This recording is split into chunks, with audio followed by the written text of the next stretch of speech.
All right, so we're going deep on this World Economic Forum report they put out, the Chief Economist's Outlook for January 2025. Yeah. Basically, think of this as like your cheat sheet to what's going on in the global economy and trade. Straight from the minds of the world's top economic gurus. Yeah, it's pretty dense. Yeah, and not exactly a light read. Yeah. Kind of more doom scrolling than feel-good playlist. Right. Over half of the economists they talk to think the global economy is going to weaken even further this year.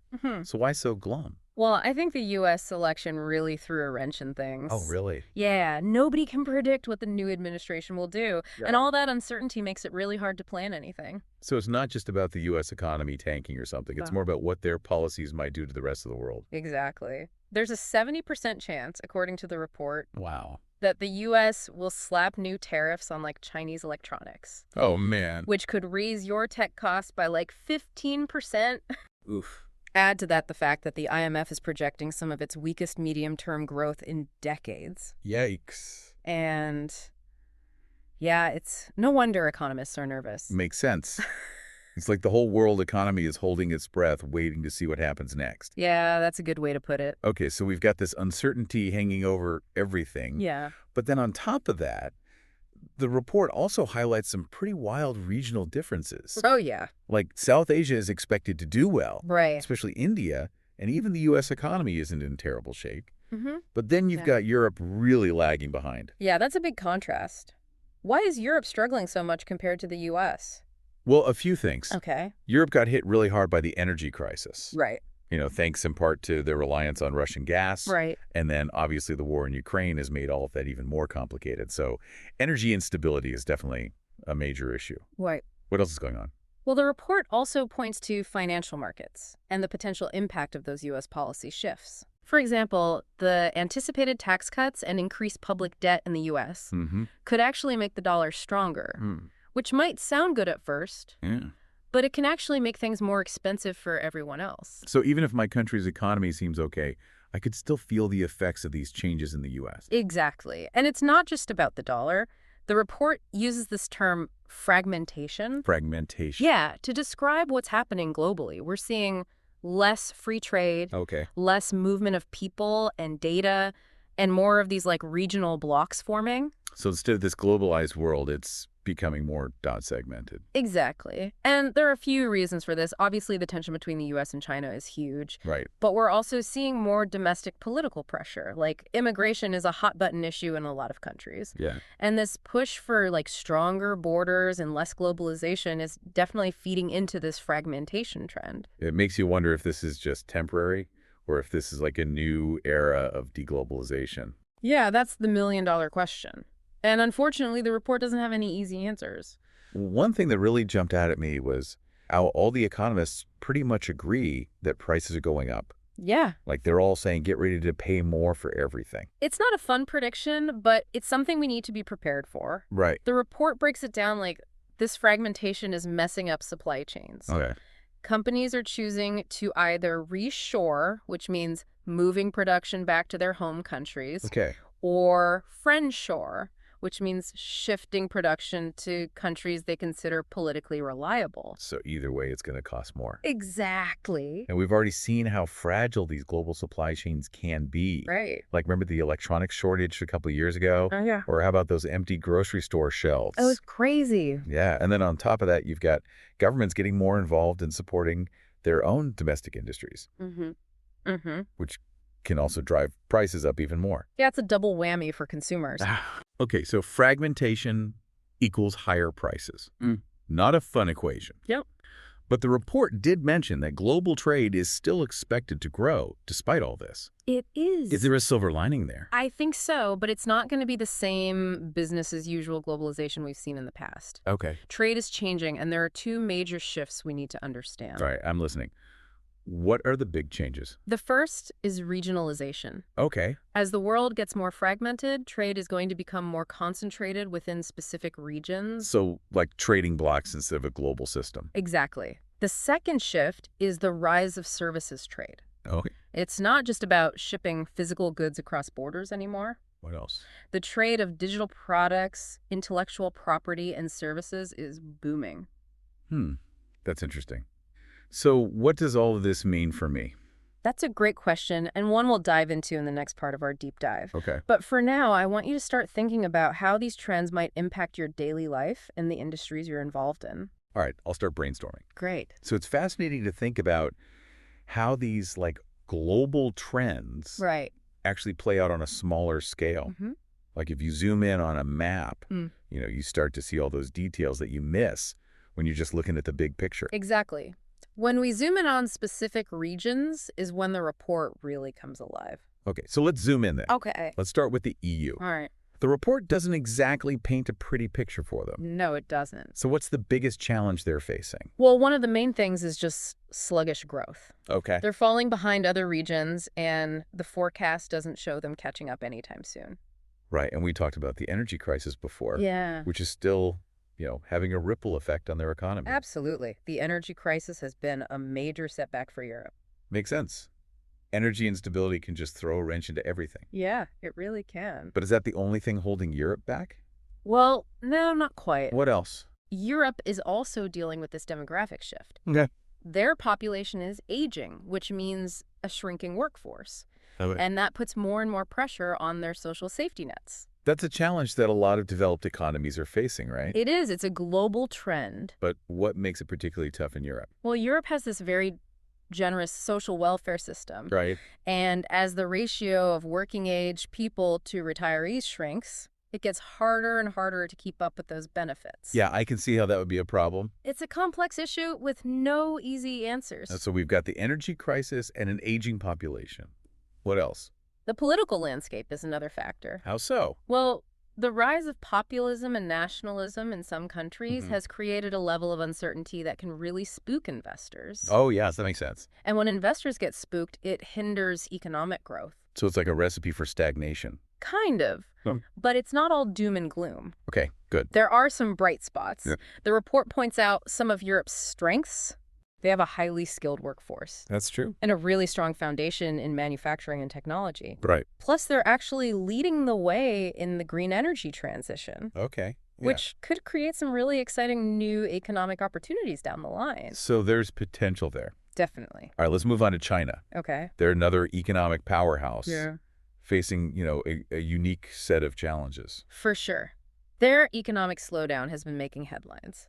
It has. And the report gives us some insight into what's driving it. Okay, fill me in.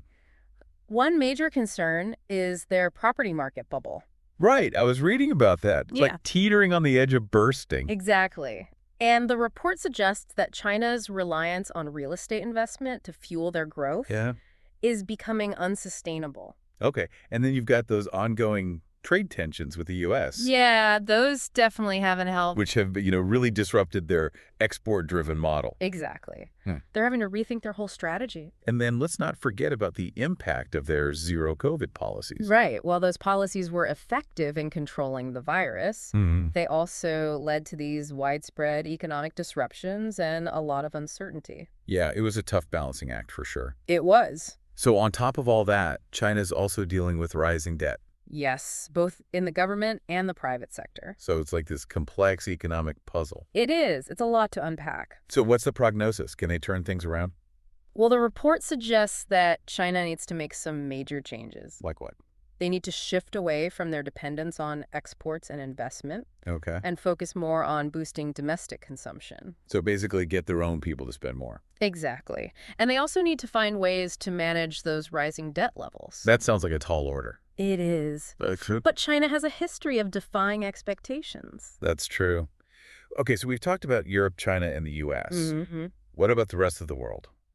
Are other countries feeling the heat from all of this? Oh, definitely. The report makes it clear that no country is immune. Emerging markets in particular are facing a perfect storm of challenges. What kind of challenges? Well, for one, they're often heavily reliant on commodity exports. Right.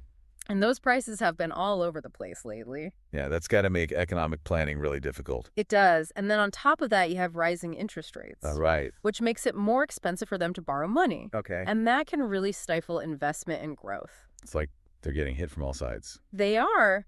And many of them are still dealing with the lingering effects of the pandemic. Right, which hit them especially hard. It did. So it's a tough situation all around. So what are the real-world consequences of all of this?